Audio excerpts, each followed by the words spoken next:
suite, so it'll pop up. You can see There's Dave. what the old Let me amps do. see. And then if I want to customize, I could go in the back end, or I Thank can you. pop You're over welcome, thank you. speaking to the servers and everything. Instead of having to go it in, 'cause it's just a little easier. Let's see. Oh, she did not give me a paper. Good girl. Kent. Just do. Missy Doherty gets a gold star, everybody. No paper. No paper. She gave me no paper. It's all right, I'm 0 for 1 then, because I gave him paper. Oh, Amy too. I'm old school. There's no Amy paper, is there? I have an Amy. Good girl. 2 gold stars. Now I'm gonna run out. She can't give me paper. Now I'm gonna run out of stars, y'all. Isn't this an Amy paper? Done? All right, good evening, everybody. I'd like to call this meeting of the Geneva Area City School Board to order. Can I roll call, please? Mrs. Cybulski, Here. Mrs. Krieg, Here. Mrs. Milliken Dixon, Here. Mrs. Ortiz, Present. and Mr. Pierson. Here. Are we in compliance? Yes, we are. Please stand if you're able for the Pledge of Allegiance. I pledge allegiance To the flag of the United States of America and to the republic for which it stands, one nation, under God, indivisible, with liberty and justice for all. Okay. We need to have like a 5-minute, am I there yet? Yes. E, right? We need to have a 5-minute executive session to clarify some things that have been going around in emails for two months or whatever. We'll be right back for more business. I need a motion to go into executive session, please. Read the purpose. Oh, the purpose, excuse me. I don't have it. To consider the employment. To consider the compensation, employment or compensation of a public employee. Can I get a motion, please? So moved. Second? Second. Roll call? Mrs. Cybulski, Yes. Mrs. Krieg, Yes. Mrs. Milliken Dixon, Yes. Mrs. Ortiz, Yes. and Mr. Pierson. Yes. Okay. Entering executive session. We'll be right back. Your patience. Moving on with the agenda.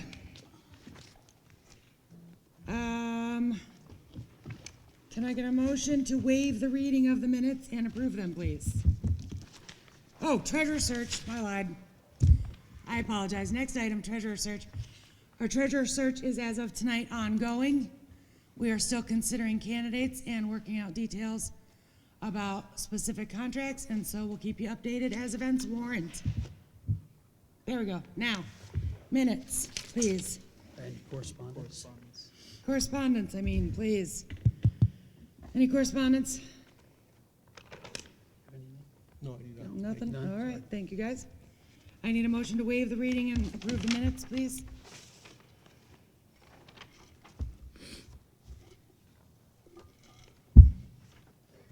I need a motion to waive the reading of the minutes and approve them. So moved. Thank you. Second? Second. Any discussion? Roll call, please.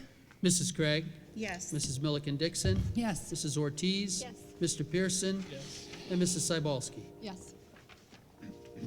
Excuse me, y'all, you're gonna be patient with me with this tonight. Okay. Treasurer's financial report. Anything to share with us, Kevin? Yeah, but if you want to do a motion in a second, then To what, to during accept it? discussion, I'll share some information. All right. I'd like a motion to, I'm sorry, what's the, Approve the treasurer's oh, financial all right. report. I need a motion to approve the treasurer's financial report, please. Take a deep breath. I know, right? Moved. My second? Second. Okay, discussion? Okay, I just wanted to share some information with the board. Our tax collections, our settlement was in right at the very end of March. And so, you know, the information that the county auditor shared, that full increase won't be reflected in the fiscal year because half of the fiscal year was under the previous collection. However, When we look at all tax collections, that's for the general operating fund, the bond retirement fund, the PI fund, and the maintenance fund. Fiscal year '24, we saw collections of $10,250,560, compared to fiscal year '23 when it was $9,188,063. That's an increase of 11.56%. So as I said, it's not, where the county auditor said in the Geneva School District, our valuations went up 25.44%. For their estimate for the calendar year 2024, we saw an 11.56% increase on collections for the fiscal year. Looking at the general fund alone, collections were $8,795,118, and in fiscal year '23 they were $7,767,371, which reflects an increase of 13.23%. Again, these are increases that we've never seen before.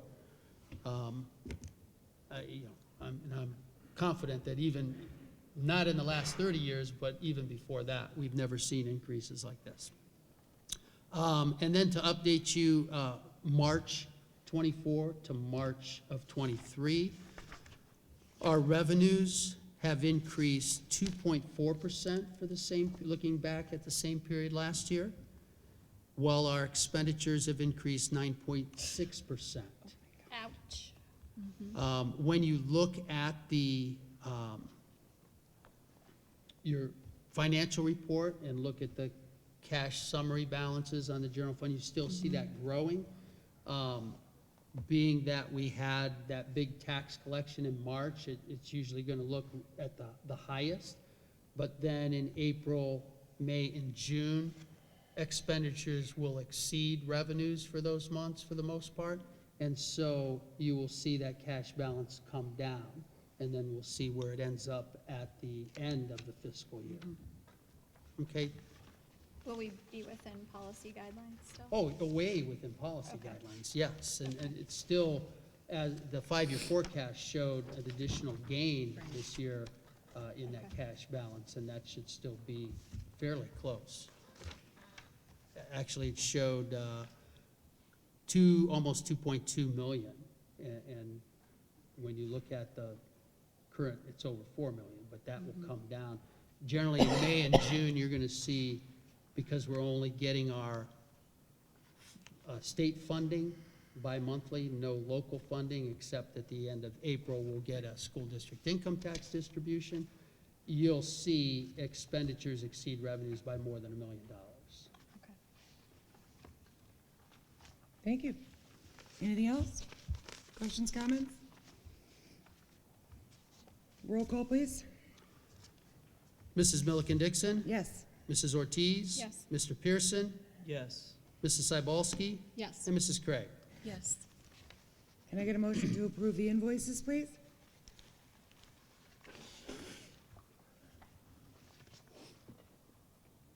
So moved.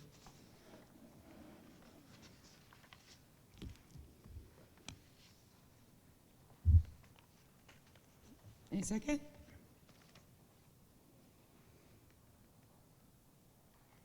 Second. Any discussion? Looks Roll like call, we have a please. lot of curriculum on here.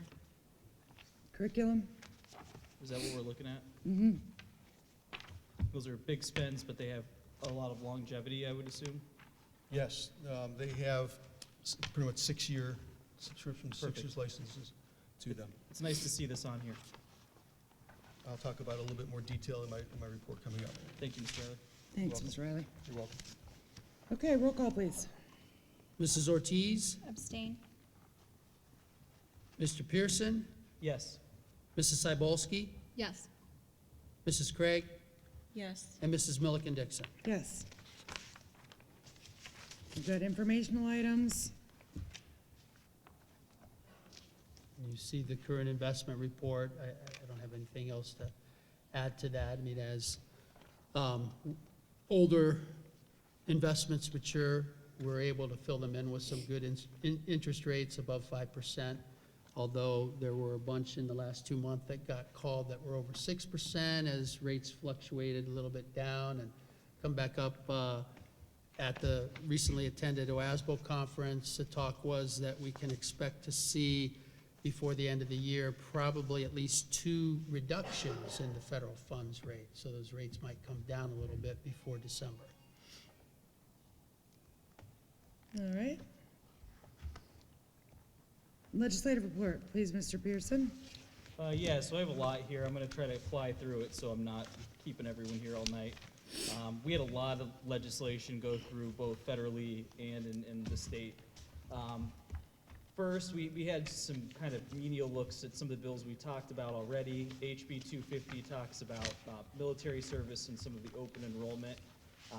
We also had some amendments, basically clarifies people who are teaching outside their licensure in these districts are allowed under current law, are going to count as being certified and licensed and highly qualified as it is reported on the state report card. Some of the language in this was very strange, and there were no testimonies to go along with it. Some of our local people were on this too. I'm going to stay pretty locked into keeping my eye on how that affects us. Not so much the military aspect, but kind of the state licensure. If you look across a lot of these laws, the licensure language is it's very interesting. It's written by lawyers, so I don't know if they have a lot of concepts of what teachers do. We had an amendment on SB 112. This has to do with the Ohio Childhood Safety Act. This talks about protective doors complying with standards in place at the time of their installation instead of what the NFPA outlines. I know that keeps a lot of people up at night, the NFPA standards, but they will now impose fines for people who don't follow this. So this goes along with people doing active drills for any type of person that may try to cause harm to any staff or student or any occupant of a school building. We held a third hearing on HB 147. This is Sarah Fowler from our district, Rock Creek, was here. They're going to make changes to teacher licensure revocations, hiring practices, and what conduct is unbecoming of the teacher's profession. No witnesses were present to testify on this bill either at the third hearing. So I'm going to be staying extremely actively seized on that as well. There was some licensure legislation passed by Ms. Fowler Arthur before that could potentially have implications on anyone with a license in the state of Ohio.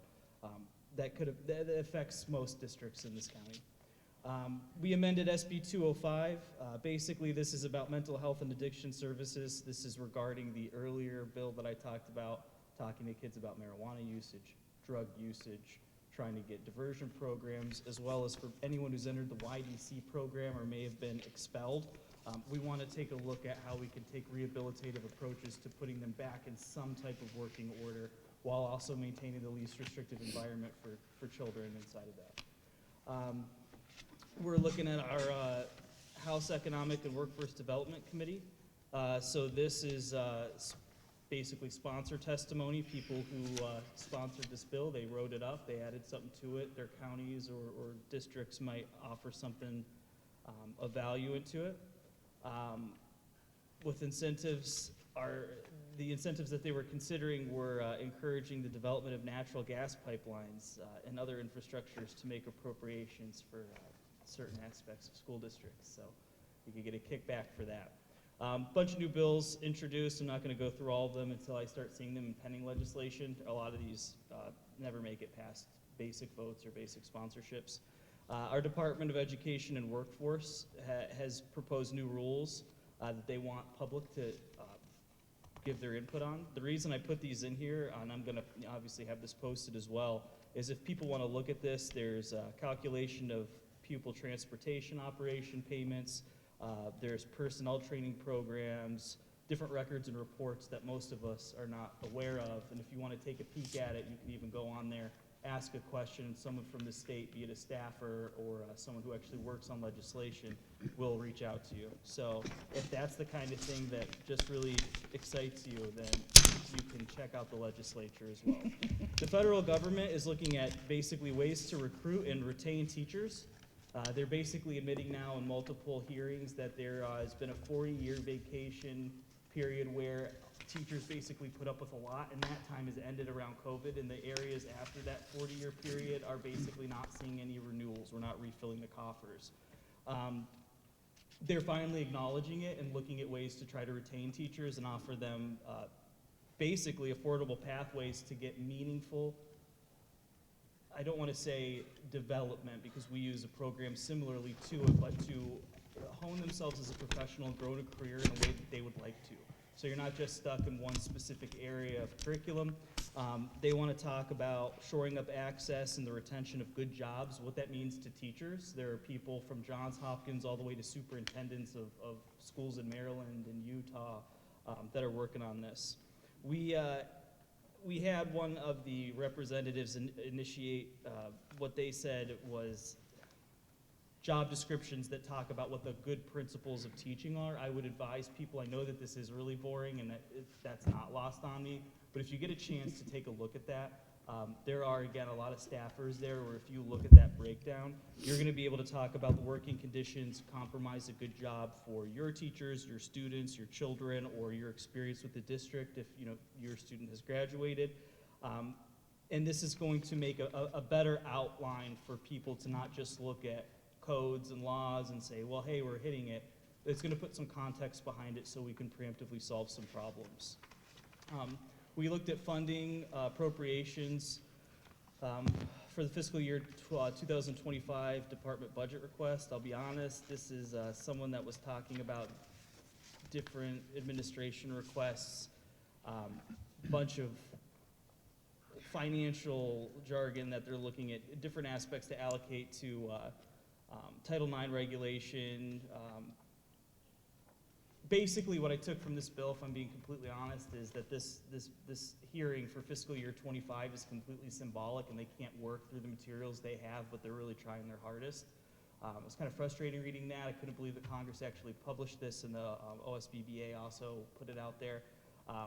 Basically, it's just looking at the potential risks of Title IX and OCRC violations. Those are Title VII. Long story short, if you're discriminated against, retaliated upon, for one of several protected classes. They also generally mention the FAFSA rollout, only to say that it's failed, which I think anyone who's applied to college knows that system's been broken for a while. Mm-hmm. We're going to go on later and talk about that. But they just basically are looking now in the fiscal year 2025 to try to admit now that we need to revamp some of these secondary and post-secondary education standards. One of the parts I was most excited about and why this report came out so late is out of nowhere, the United States passed a cybersecurity measure within a bunch of funding that people have been talking about all over. But there's actually some really good, really comprehensive protections that we are taking electronic communications of all sort, be it in the school, not expanding the scope, not getting your child in trouble in school, but allowing there to be federal protections that dictate, hey, this is the type of communication that can happen on an app if X user is using it, to make sure, one, if the rights afforded to them are constitutional, they are a United States citizen, that we're protecting children against things like, we see extortion of all types, we see explicit material, we see violent materials. It seems like now we're going to be taking the K-12 approach to institutions, and we're going to be allowing federal, state, privacy collaborators, electronic security experts to take a look at some of the practices the United States has, who's exploiting them and why, and to try to keep that away from our children, because that is a huge aspect of online communication post-COVID is the parasocial world. We look at TikTok, we see people sharing, but we cannot input either.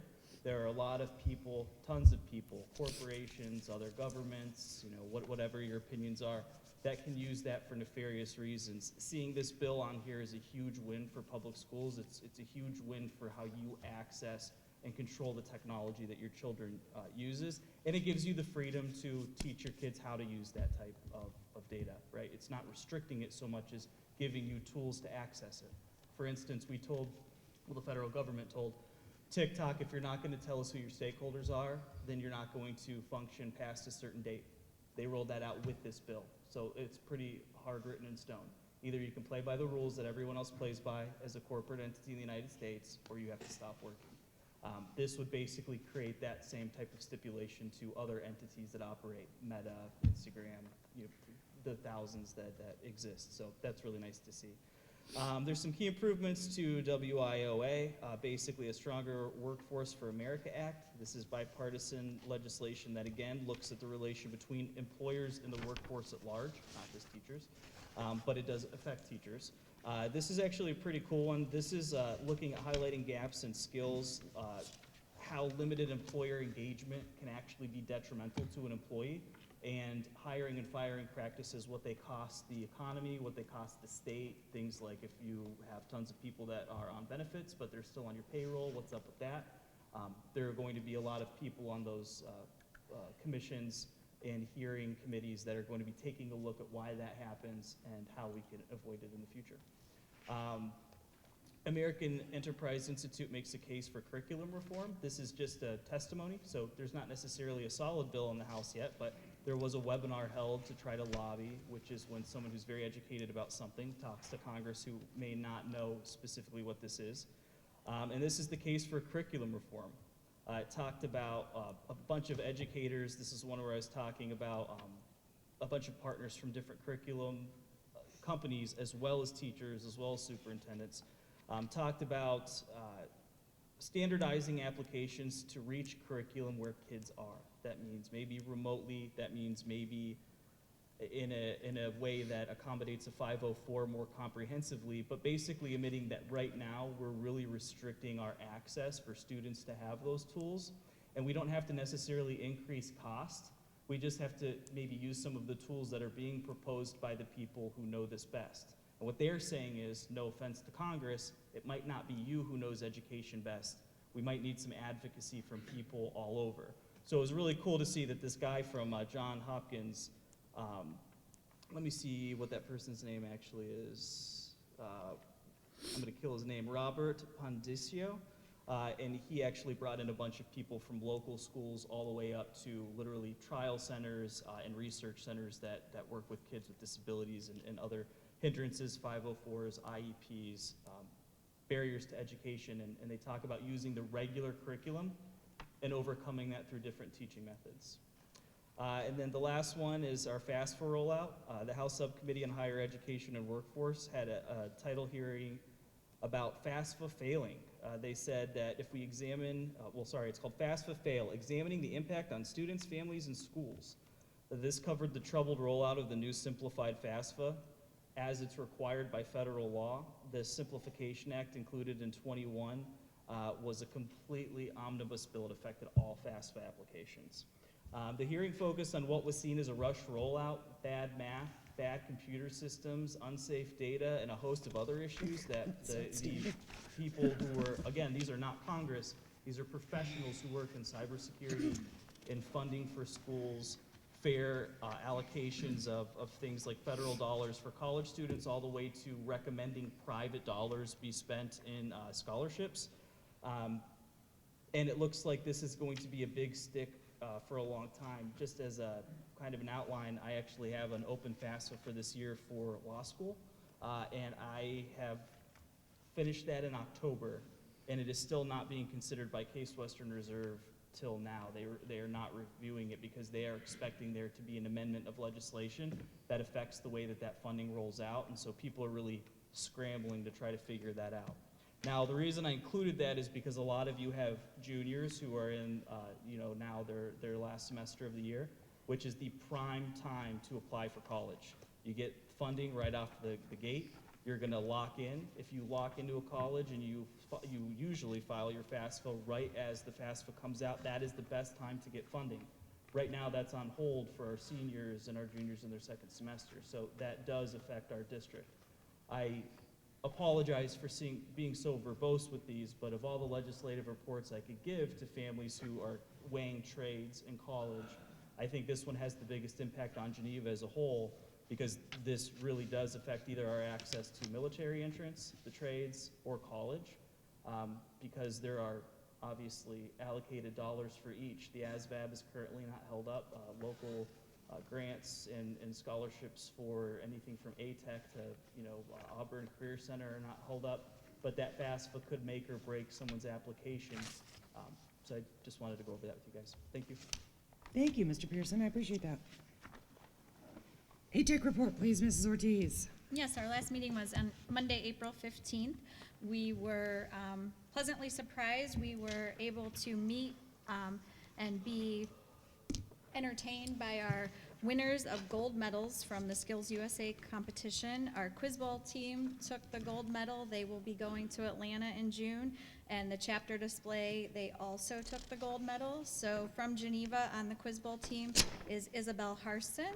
And from the chapter display team is Lance Harchuk. Those are our Geneva students. We also took some silvers and a bronze. None of those teams were Geneva students.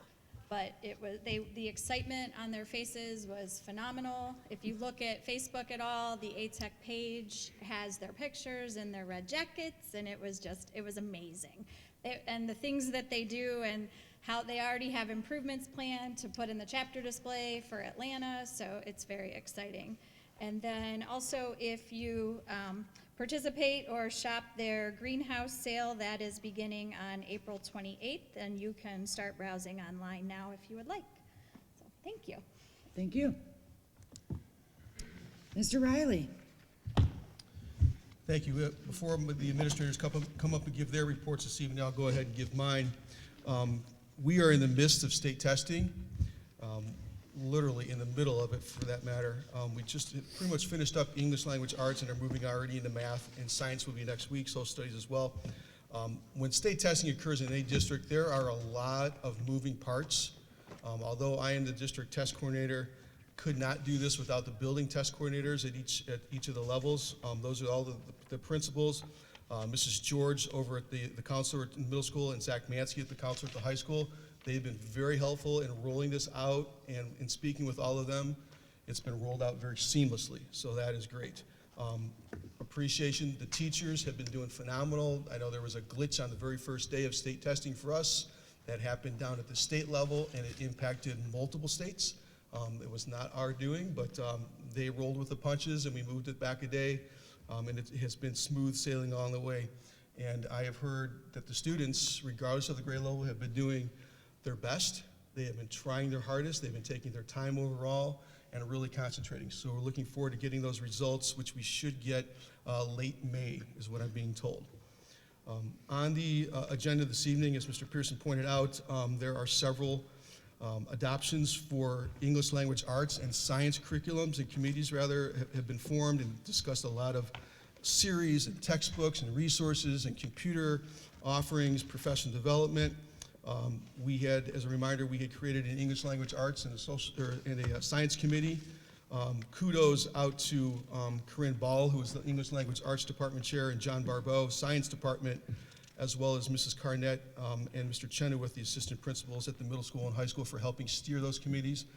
They brought in a litany of publications, resources, where they contacted more than a dozen schools in the area and across the state to find out what they were using, how they were using them, what pitfalls did they come across when they were using some of these resources. Presentations came in, and what you have in front of you this evening is the work of several months of a group of dedicated individuals in this district that when they took it forward to SESIC about a week and a half ago, SESIC wholeheartedly approved of those recommendations, and again, that will be up for board's discussion or board's vote later on this evening. Kudos to all of them, because that's, you talk about moving parts, that's a lot of work to get through all that.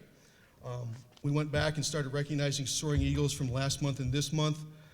At Geneva High School, Delaney Paxton and Chloe Dodge were nominated by the high school counseling department. At the middle school, Gavin Dawes was nominated by Regina Junker, and Ella Walker was nominated by Emily Bobin. Over at GPS, Lincoln Anderson, the second grader, nominated by Amber Shepard. Autumn Gossett, nominated by Angie Myers. Cork Elementary, Miranda Black, first grader, nominated by Beth Klosovkar. And Parker Zeman, second grader, nominated by Alexis Wilbur. And finally, over at Austenburg Elementary, Cayman Cripple in fourth grade was nominated by Tiffany Capo and Nicole Bucci. And Adeline Davis, a first grader, was nominated by Deanna Greenwood. Each of them had a little paragraph that we spoke about when I read to them, and actually when I called their parents, I read out loud what that said. But there were several words that just jumped out of each one of these. The students as a group There were terms and words out there such as servant leader, helper, hard worker, polite, positive attitude, a positive role model, respectful, leadership, cheerful disposition. They volunteer to help. They go above and beyond. They're willing to give a helping hand, and they take pride in their classwork. They're very kind, patient, and they work cooperatively. Those words were probably in at least 2 or 3 of each one of those paragraphs I came across, and it just kind of jumped out. So kudos to those students. We will recognize them as a group, as well as those from the earlier part of the semester at our May board meeting. Sounds to me like those are a lot of, I just lost it. Portrait of graduate characteristics, right? Correct, portrait of These are- graduate these are characteristics. What we're aiming for, right? Absolutely. And when I called the parents, all of them were excited to hear what the teachers had wrote about them. And since the students, for the most part, kind of beat me home when I wound up making my calls after the work hours, the parents were like, that makes a whole lot more sense now that you're describing it. So try to have a first grader explain what he won or what he got during the day and then who came down and all that. It's a little different tone when actually the person calls them and explains it to the moms and dads. So they were very excited. They're looking forward to coming in May to kind of go over some stuff. The Wellness Committee has met. We, as part of our Anthem Wellness Funds to promote healthy lifestyles for our staff, we did have a fruit and water challenge in which 69 employees participated, and 20 of those employees received a edible arrangement right before a weekend there, so that was very enjoyable for them to receive and for us to give. Transportation update from Mr. Ola. He says that we have started our spring annual inspections. This is the first of 3 that they will come out. They will come out and do a third of the buses each round. 10 buses were inspected today. There were 0 failures. So kudos to the entire transportation department for getting us continually up and running, and maintaining the buses right now of where we are at. And finally, on my end, April 23rd, yesterday, was National School Bus Driver Day. Mr. Ola actually wound up driving a bus in the morning and could not stop off and get some donuts for the bus drivers. He and I talked today, and we are going to make sure that happens on Friday, so there will be some goodies for our bus drivers because they do a phenomenal job driving to and from school and each day in and day out. And also, today was National Administrative Professionals Day, which was the former Secretary's Day many, many years ago. District-wide, we have just a phenomenal group of secretaries that many times are the first wave of phone calls from parents. They're the ones that kind of help address things in the office, or if there's something that needs to get done, they just kind of pitch in, roll their sleeves, pitch in and get it done. So kudos to all of our administrative professionals out there, as well as all of our bus drivers. At this point in time, if can Mrs. Doherty come up?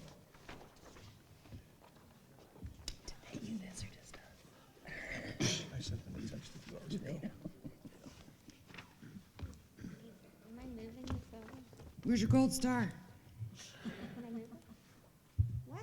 Where's your gold star? I can't hold it. Bossy. Yes, I don't know where my gold star is, but thank you for that anyway.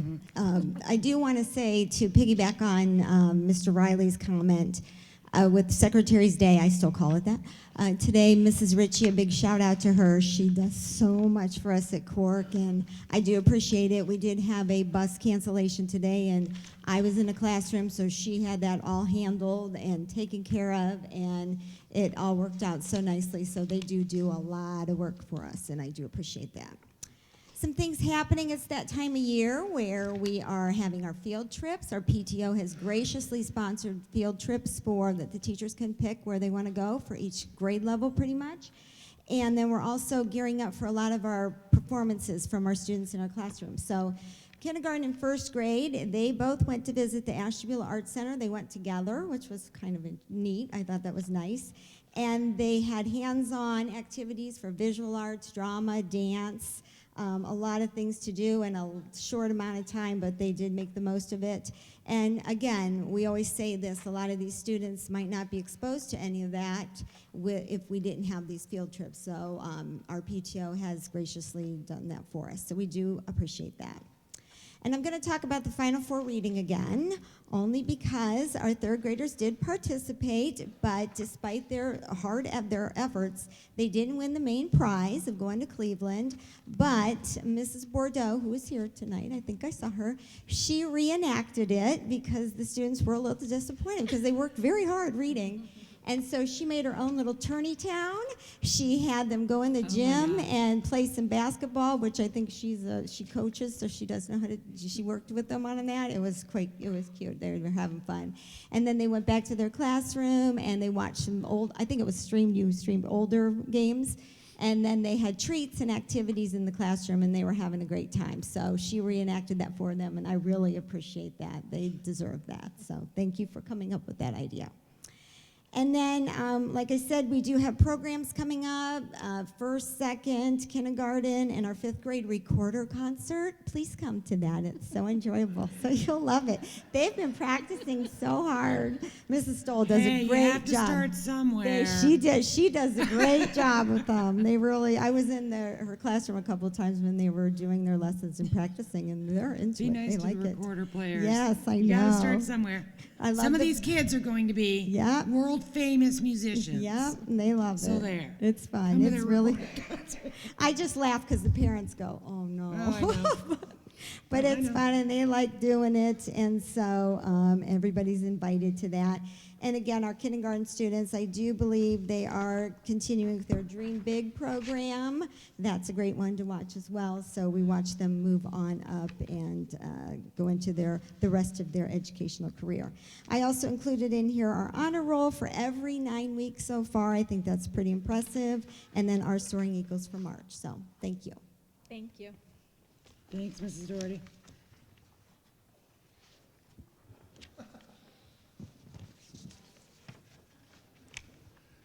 Good evening. I'd like to start my report with, we had 5 band students and 13 choir students go to OMEA solo and ensembles. The band got 2 superiors and 2 excellents.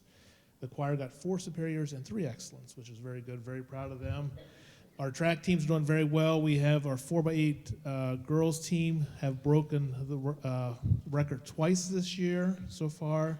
The best time is 11 minutes, 8 seconds. And they are ranked right now 21st in the state out of the top 50. So they're doing really well. Getting ready. Hopefully, if they keep that up, they'll make it to the state, which is May 11th, Saturday. Tennis team, I have on there the records 2-2. They actually won tonight, beat Wycliffe, so they're 3-2 now. They're doing very well.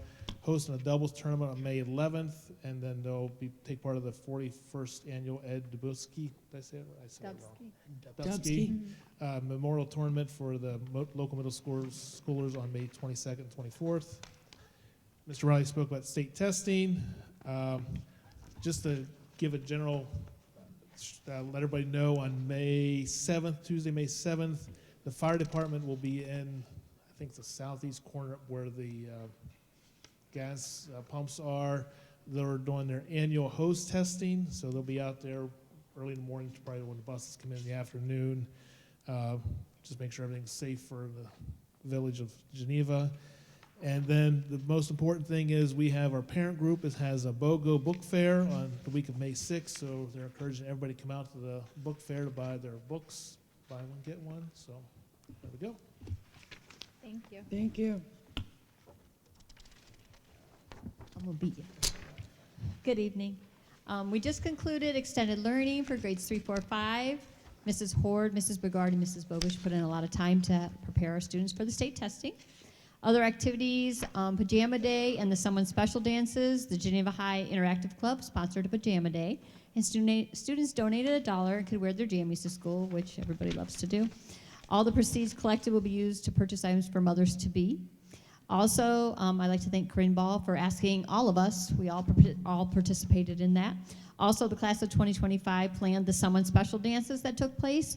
So thank you, Rachel Blevins. I think, is she here? I know. She's not here. For also inviting all of us for that as well. It's something the families really enjoy, the mother, the son dance, daughter. Actually, you can bring someone in case you don't have those, but it was very nice. It was very well attended.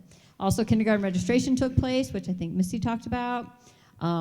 Brittany Savage, she is our librarian / recess She participated in the personalized learning book study. So I gave you some pictures of what our library looks like. There's some tables that we still need to take out, and she has some other things to put in. It has transformed our library. So students are sitting in flexible seating.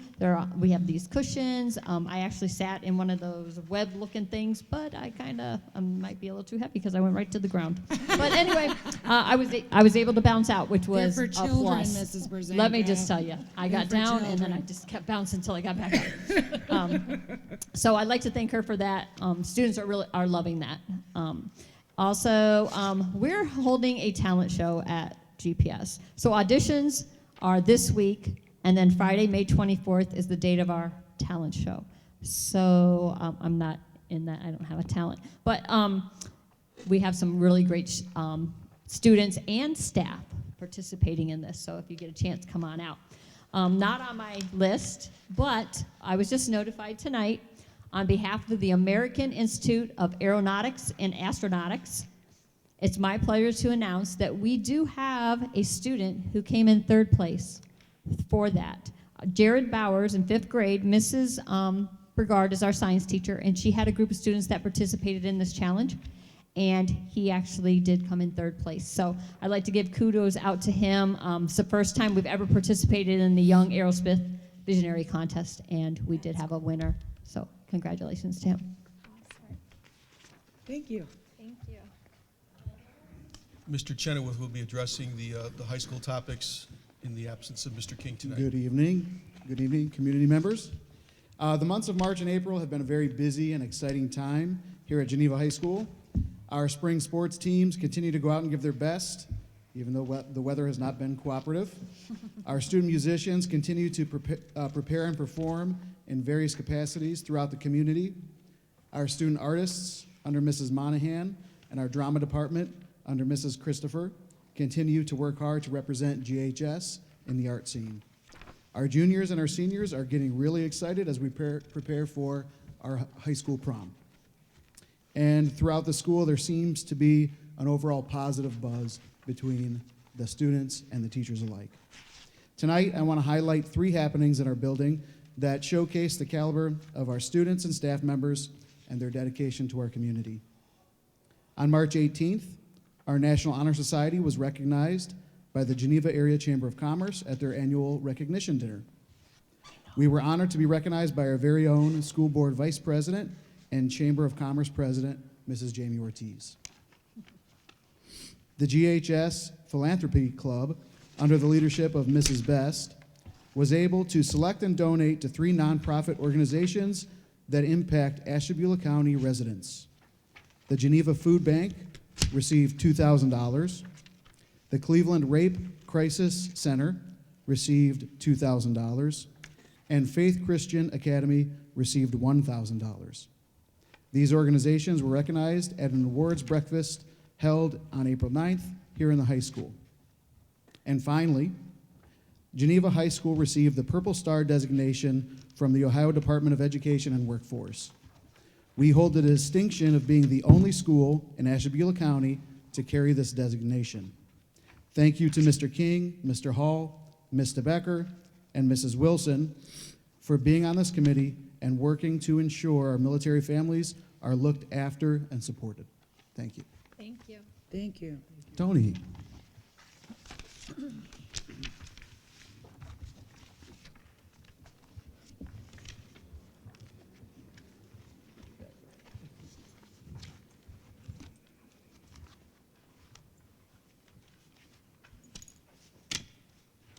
So at Osterberg Elementary, the first thing to report is our preschool is once again maintained their 5-star rating from Step Up to Quality.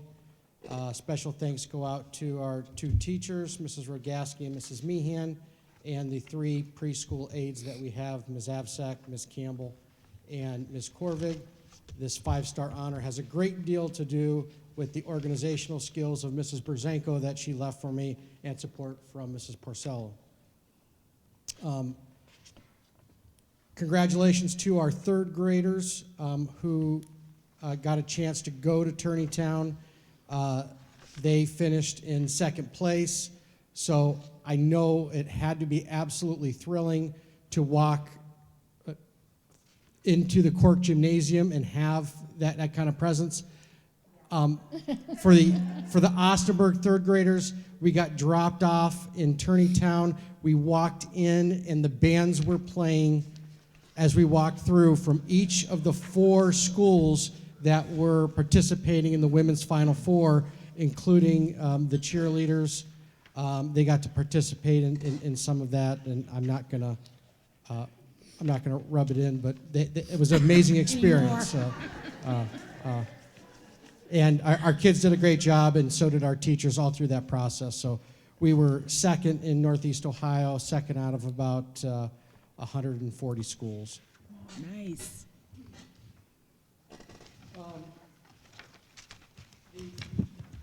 The final thing I want to talk about is that solar eclipse thing that happened. It was The what now? the solar eclipse. Oh, okay. Solar eclipse. It was an amazing experience, as I'm sure all of you got a chance to witness.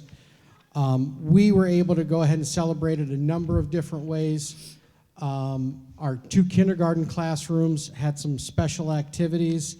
One of the classes wrote, and I gave you some samples of those, wrote letters to students in South America, telling them what our solar eclipse was like as kindergartners, and hope that they have a good experience next year. I believe they're going to experience a solar eclipse next year, so reaching out to some of those elementary students in South America.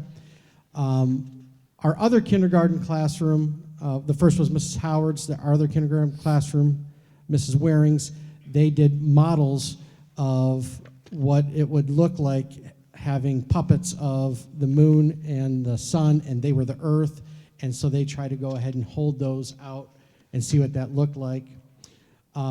We had a very special appearance from our Geneva High School AP Physics students who worked very hard in coming up with different types of presentations, and they came out to the building to go ahead and do those. So they had like a PowerPoint presentation that they did that they took a lot of time with. They did a presentation there. They made everything look like Roblox and showing what the eclipse would look like in Roblox graphics. And then they made up a model, a large model of what the eclipse would look like. And the elementary students had phenomenal questions for them, and the high school students got a chance to answer their questions. It was truly pretty awesome. It was a nice day for science in elementary and high school that day. And AESA, our parent group, they got donations from all the parents weeks beforehand, and they had bags ready with eclipse glasses, Capri Suns, Star Crunch, snacks, Milky Ways, sun chips, moon pies. There were also some double-decker moon pies that they didn't give the kids, but they might have given to the principal. They were pretty good. And last but not least, Mrs. Rogaski's PM preschool class, even though they were 5-star rated, the kids that get picked up as car riders continue to put me in timeout as I'm trying to get them out to their cars. Even though I've been a good boy, they continue to put me in timeout. So I don't appreciate that for Mrs. Rogaski's PM preschool kids. It's kind of mean of them to do. That all of our preschool kids are awesome, and those kids are very special, and they did a great job. So hats off to all of them. Thank you. Mrs. Porcello.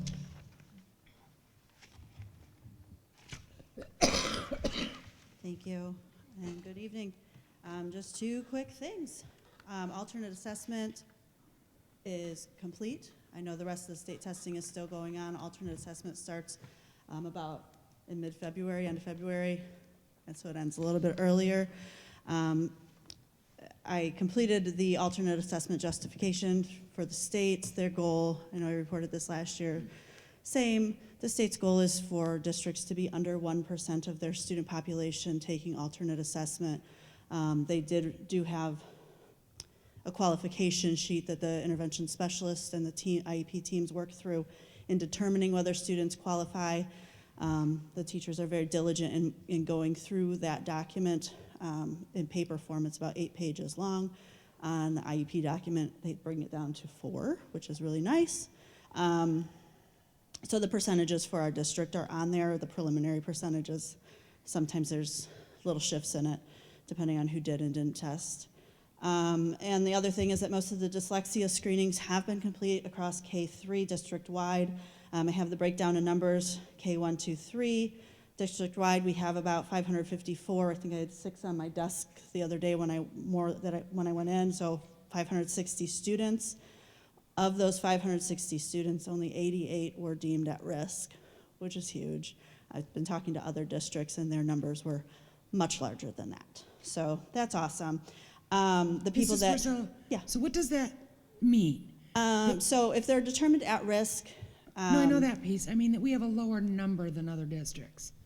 That's a positive because absolutely, yes. we have fewer Yes, kids with students that were issue. performing well on the tier 1 screeners, which is, went from letter naming fluency, pseudo word, which are made up word reading, Right. and reading fluency passages Okay, are what they were assessed on. thank you. Special thanks to Michelle Peters, Jennifer Andrus, Stacy Winchell, Melissa Bombeck, Dana King, Helene Moore, Cheryl Ramsey, and Melissa Doherty for completing those near 600 screenings for us. Wow. Thank you. Thank you.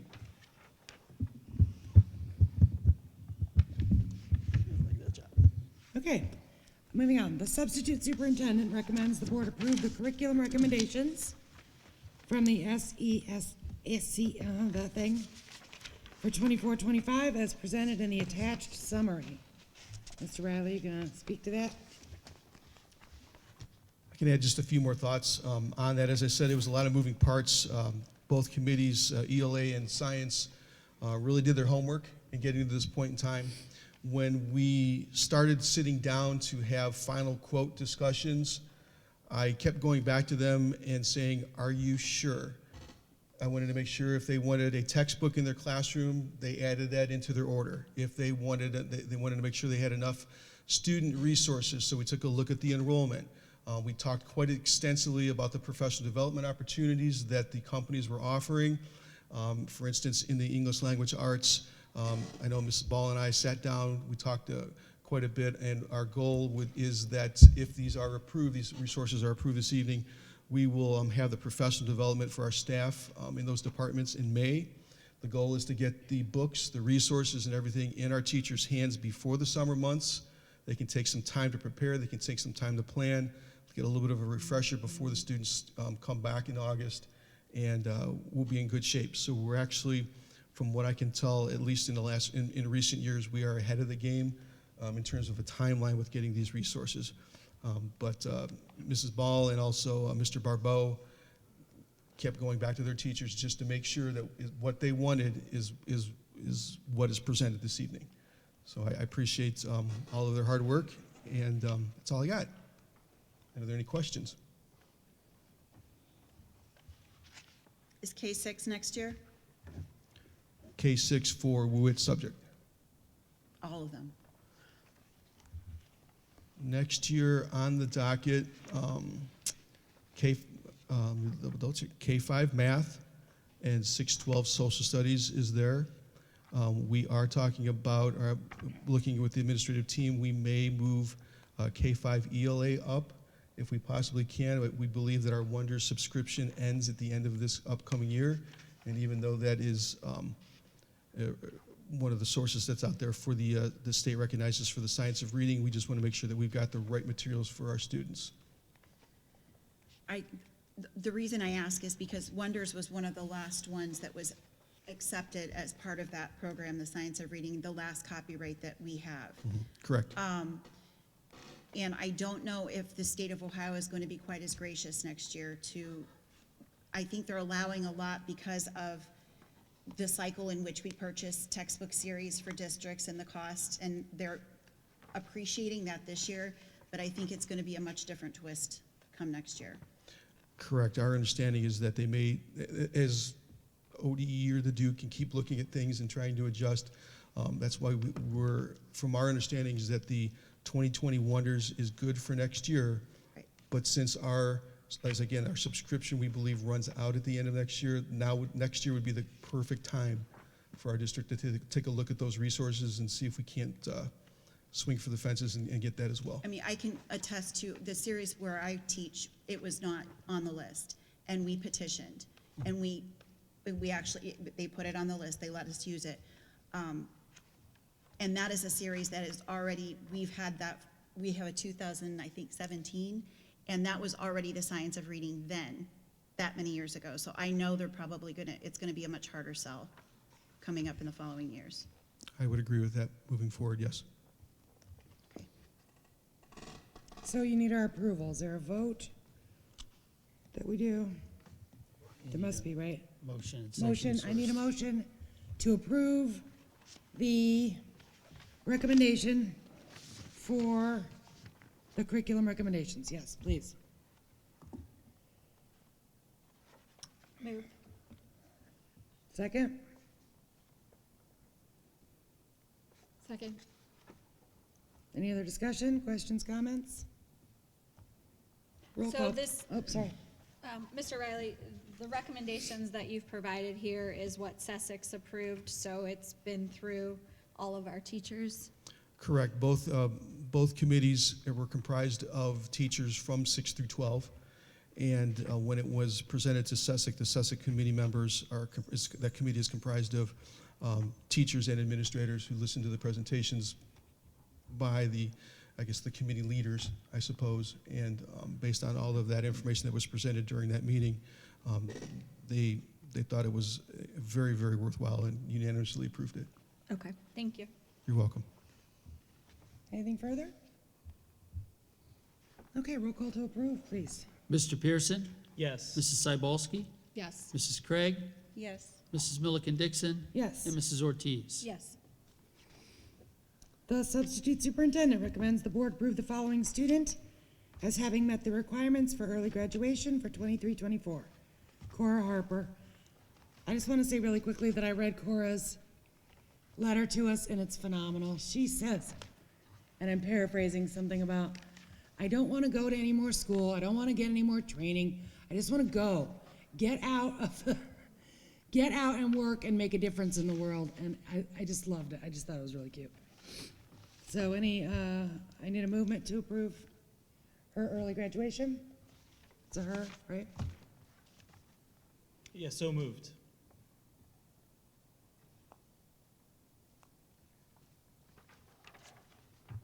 Second. Any other discussion about it? Roll call, please. Mrs. Cybulski, Yes. Mrs. Krieg, Yes. Mrs. Milliken Dixon, Yes. Mrs. Ortiz, Yes. and Mr. Pierson. Yes.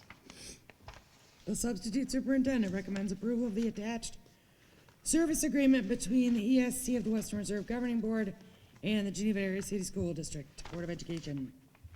Motion, Moved. please. Moved.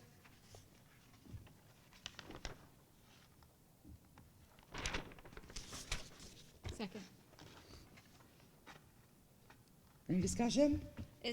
Can you tell us if there's been major changes, or if it's dates, or if it's brand new? From what I can tell in speaking with Mr. Lillie and the documents that has been shared, it's very comparable to what has happened in prior years. So just some Correct. Technical changes, Technical no- changes, no year substantive. changes. changes. Okay, changes. Actually, there was even a decrease in the number of students at the high school. Last year we had 2, this year we had 1. I think Mrs. Porcello pointed that out. Anything else? Roll call, please. Mrs. Krieg, Yes. Mrs. Milliken Dixon, Yes. Mrs. Ortiz, Yes. Mr. Pierson, Yes. and Mrs. Cybulski. Yes. The substitute superintendent recommends the contract for the following director be renewed for 3 years to be paid according to the adopted director's contract guidelines and subject to meeting certification requirements of the state of Ohio. Moved. Mr. Scott Ola. Second. Discussion? I actually went, and obviously I can't talk about his employment, but I went and surprised the bus garage and met Mr. Ola, especially with everything that was going on. To see that everything is working to the best of its ability and how cohesive the bus drivers and Mr. Ola were, and to sit down and meet him and actually hear some of the issues that they're having, trying to coordinate with parents. They're really desperately trying to meet the needs of parents. It's something that they weigh really heavily on their shoulders. They need some help. It was nice to be able to hear the questions and some of the things that Mr. Ola could share. I like that he was gearing up to get on a bus and said, hey, I gotta go, I'll talk to you later, here's my phone number. Since then, earlier today, actually, he called and just said, hey, I know that you left the line open to me, I wanna let you know you're gonna get a text here in a little bit, I gotta call a bus, here's why. I'm really sorry, I just wanted you guys to have this on your radar to consider. That way you understand, preemptively I tried to do everything I could. You're gonna get that message. No sooner he hung up the phone, literally, boom, I got the message that you guys all did today about the bus shortage. So that goes a long way. One of the questions I asked him, I said, well, what happens with the communication with everyone? Why aren't we issuing that, in real time necessarily? And he said, basically the coverage he is lending is the most extensive I've ever heard. And so why I want to say that is when I talked to Mr. Ola, I believe that it had been probably 3 or 4 hours after everyone else went home, and he was still there. So I just want to take that into consideration and say a big thank you for him going through that, because I don't know if many people know, but Mr. Ola's house was just very radically destroyed in a tornado in the last round of bad weather. So in and about not living in his house and moving around and working more than 10, 12, whatever hours, he is also making sure that he's there and watching everyone to the best of his ability. There is no absence of anyone on this board knowing that teachers, parents, and other students have concerns about the outages. What I can say is I don't think I've seen anyone have eyes on it like Mr. Ola does, and I was very pleasantly surprised when I literally surprisingly visited him in his day-to-day and found him just completely buried in work that he loves to do. It's great. Not about the tornado. No, the tornado was not great, Oh, okay. but Mr. Ola is. Yes. Any other discussion about it? Roll call, please. Mrs. Milliken Dixon? Yes. Mrs. Ortiz? Yes. Mr. Pierson? Yes. Mrs. Cybulski? Yes. And Mrs. Krieg? Yes. The treasurer recommends the board approve the disposal of the attached list of assets as they are no longer of any use to the district. Moved. Second. Any discussion about it? Are we sure we want to let go of the VHS players? I was just gonna ask that. Hold on At tight. $188 of initial purchase, we might be really on the curve for them Anyone to start want making any? us some money. Anybody need a VHS player? Roll call, please. Mrs. Ortiz? Yes. Mr. Pierson? Yes. Mrs. Cybulski? Yes. Mrs. Krieg? Yes. And Mrs. Milliken Dixon? Yes. I'd like to request approval for myself to attend the OSBA Board Leadership Conference, May 3rd and May 4th. So are you the motion then? I'm the motion. A second. Any discussion about it? Is that all right? Will the board pay for me to go that? At least it won't snow. I don't know if it won't snow. It better You don't not know if it snow. won't snow. Now that we will The do last time Jamie and I went to Columbus was a blizzard. Went off the road a couple of times. Good times. Okay, roll call, please. Mr. Pierson? Yes. Mrs. Cybulski? Yes. Mrs. Krieg? Yes. Mrs. Milliken Dixon? Yes. And Mrs. Ortiz? Yes. Yes, I would like to yes go. Thank you all. Substitute Superintendent recommends the following personnel actions for the 23-24 school year. I need a motion to, So moved. thank you.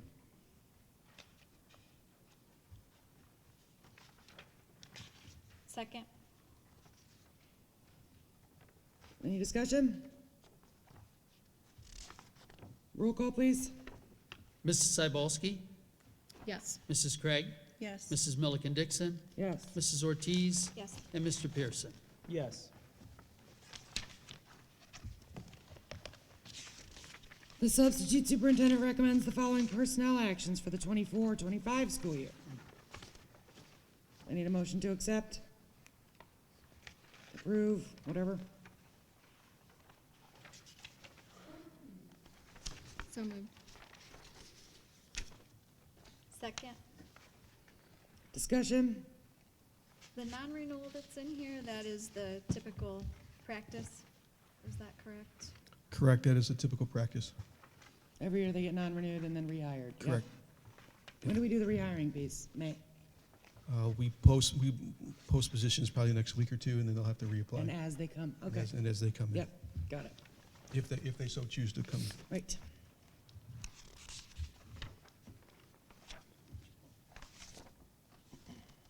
Sorry, there's like 10 pages of that. Public comments. We need a roll call. What? Oh, I apologize. What did I skip? Roll call. For For the approving the 24, 25 personnel items. 24, 25. Roll call, please. actions.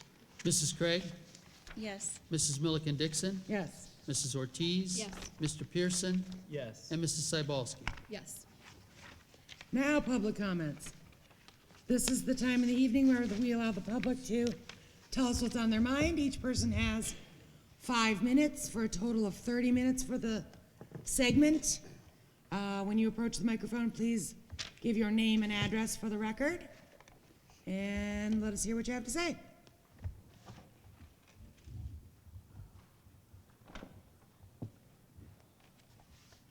Going once? She's on her way. Oh, here comes one.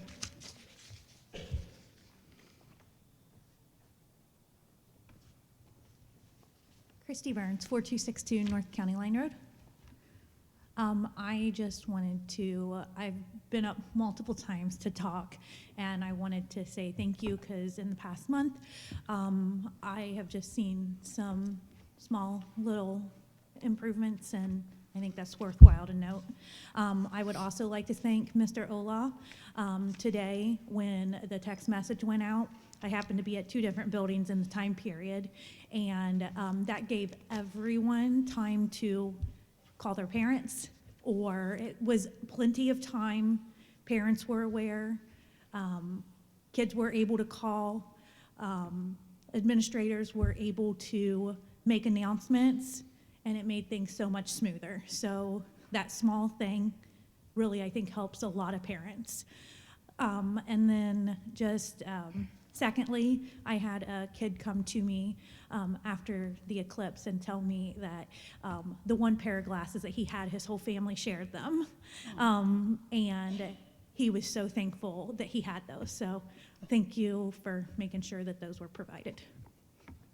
Thank you, Christy. Thank you. Anyone else? Thank you. Okay, I recommend the board hold an executive session. This one's long. We've got a lot to talk about. Board reports. Sorry? Board reports. I apologize. Board members, anybody? I have one, but I feel like I've been verbose all night, so please don't kill me, guys. I'm sorry. I've been running around the district trying to, not solve everything, but to gradually get a kind of an understanding of where everyone's at. If we have any holes in coverage as far as listening to people in the community, because those do exist, and basically finding out where maybe I think I'm right in something, but I'm actually wrong, which it is absolutely a possibility, unless that person is mistaken, of course. First off, I want to say, looking at how many percussionists in solo ensemble are, typically that usually has less than, 5-10% of the band. That is a rock star, huge roster of people that are performing music in this district. And they got 1s and 2s. And that's really hard. If you've ever practiced for that, every single thing that you've ever played wrongly happens when you're in front of them on an instrument in an unfamiliar area where the room is a different temperature and the feedback is different and your instrument sounds different, and you have to remember nothing but muscle memory, and it's like being blind, truly, because it doesn't sound the same. So kudos to the solo and ensemble people. 2, space and aeronautics. I love hearing the board report that I did about GPS, because we place a lot of people in NASA, guys, like a lot. Like NASA Glenn has at least 4 to 5 alumni right now, and we have at least 4 or 5 that are about to place. My brother is not at NASA now, and I hope he sees this to gear up a little bit, but he is working at Parker in aerospace, and I know some of the people from Harpers Field as well as Austinburg have also placed there, and we're talking like 4.5, 5-year degrees where these guys like place with Boeing, Lockheed Martin, I mean, huge names. That's really impressive, and it's nice to hear that now they're starting that even younger. So I don't know what you guys are doing to our students where they have to literally leave Earth in order to feel gratification in their employment. You guys are doing a phenomenal job at that.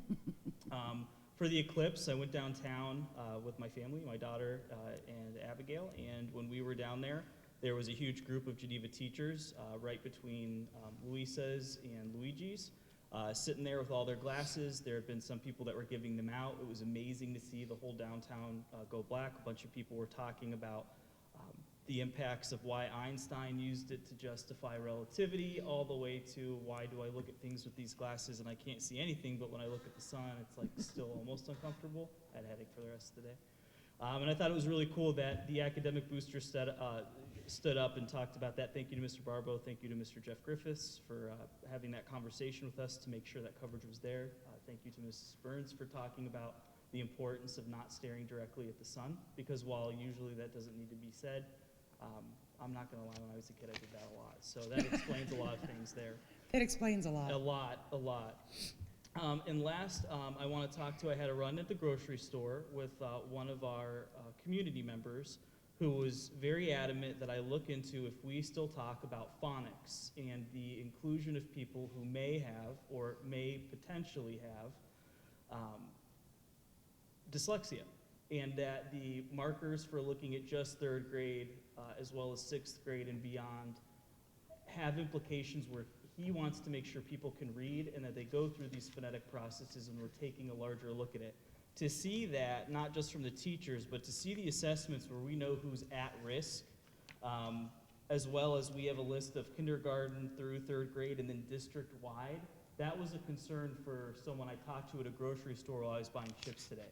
He's actually here tonight, it's Lowell, who has talked to me about why phonics is important, and while the concept of phonics might be something that we're used to hearing in the 80s and 90s, now that we're taking a wider approach to it, he doesn't want to see us just restrict that to, oh, let's check if the kid knows, his prefixes and suffixes. No, he doesn't. Oh, they're dyslexic, and move them on.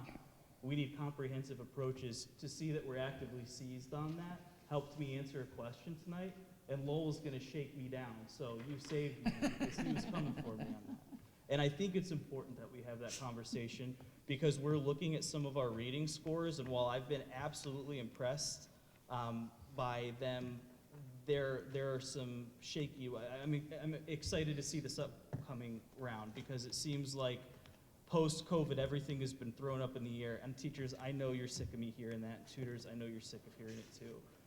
But trying to get data that is in a line in order to give parents kind of what we can supplement them with, whether it's phonics or whether it's an IEP or a 504, or whether they're so gifted that handing them a book bores them to tears and you teachers are having to like wrangle them from talking the whole time. Whatever those issues may be, I want to be able to get out in front of them.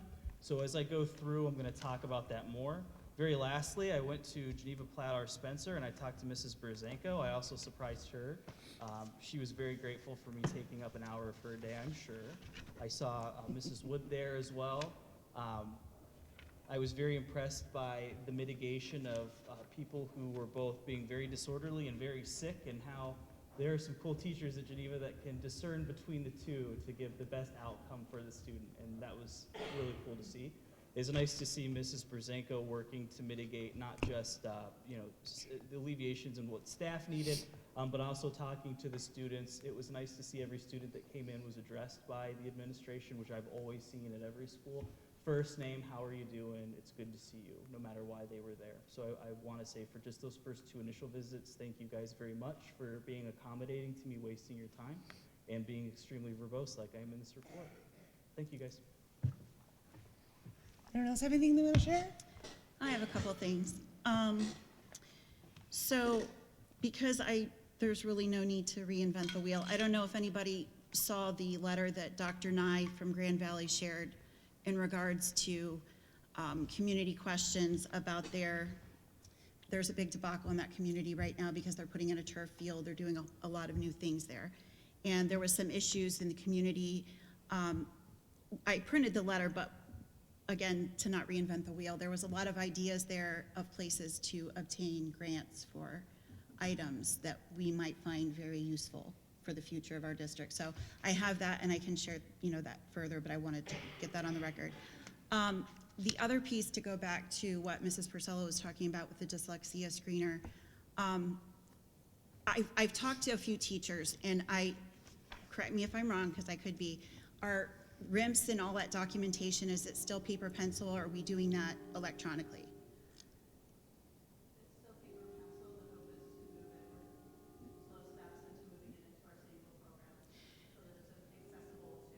So where I work, this year we started we basically started a Google Sheet, and we have everybody by grade level. So if a child has a RIMP, it's automatically linked into that document. And then we have researched the tier 1 and the tier 2 interventions, and you can look at those and assess the child that you have in front of you and decide what you need to use with them as a tier 1, as a tier 2. Those are then linked into that document, and that we have written a program that generates the letter that goes home to parents, which that's all happening about right now in all the schools. It would be wonderful to get something in place like that here, because what it's going to save hours of time trying to track down paperwork when, my kindergartners from 23, 24 moved to first grade, we just changed tabs, and then those teachers from last year can just pan back and see what happened, what we did, what worked, what didn't work. And the other piece of that is if we decide that those interventions didn't work and those students need to be tested, when we're filling out an ETR and writing an IEP, I'm linking all of that stuff right into that document. I think with all the Google knowledge that we have, that should be a pretty easy program to recreate, and I would be happy to be a part of that to get it done like sooner rather than later. I think too it would protect us a bit more as a district, because there's nothing more infuriating. I know on my end, if you're getting a student and then suddenly all their paperwork has just mysteriously disappeared, and now you have this child that the family says they had this and this and this, and you have 60 days to start coming up with a plan real quick. And it never happens in November. It's always like March 27th. So it would be really nice if we could all, get on the same page, that we could click into those documents and have all that information right at our finger.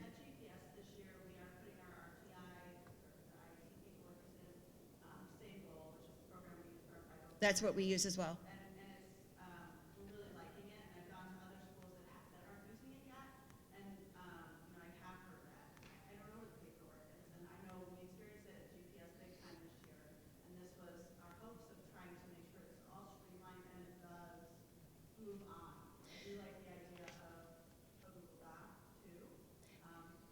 It really works well in the sheets because you can find that information. The kids are all outlined. They're ordered by teacher and grade level, so you can go right there, pull up everything that teacher's done. And it's wonderful too, because then we generate a report from that, and we just attach it to report cards. So parents are seeing what we're doing, and then if they have questions, then we can give them guidance on, what to do at home to supplement. Yeah, it's a lot of work on the front end, but the payoff once it's done is going to be huge. And teachers, we need more bang for our buck, and that's where it's at. So. And I can tell you that we do the dyslexia screener. We go into same goal, and that's the letter that we created, same goal, because again, we don't want things lost in translation. That way, it's always there for the next teacher when they come in. Next same goal, they can see right there if they had dyslexia, they had IEP. Mm-hmm. Okay. We are doing that. Okay. Kelly, do you have everything you need to do what your plans are and update it the way you want, or what do you need from us, I guess is my question. Or from Dave, I mean. It would be amazing to see, what they're using in Michelle's district, to compare. I know, when I go to our special ed directors meetings once a month, the last two and the next one coming up, we're kind of gearing towards this dyslexia thing, because we're all kind of like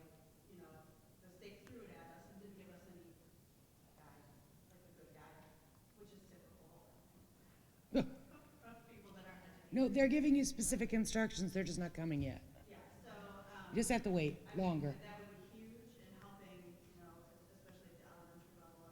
There's a lot of great stuff out there too from the it's been a long day. Florida Institute of Reading. We have all of that linked right into our forms.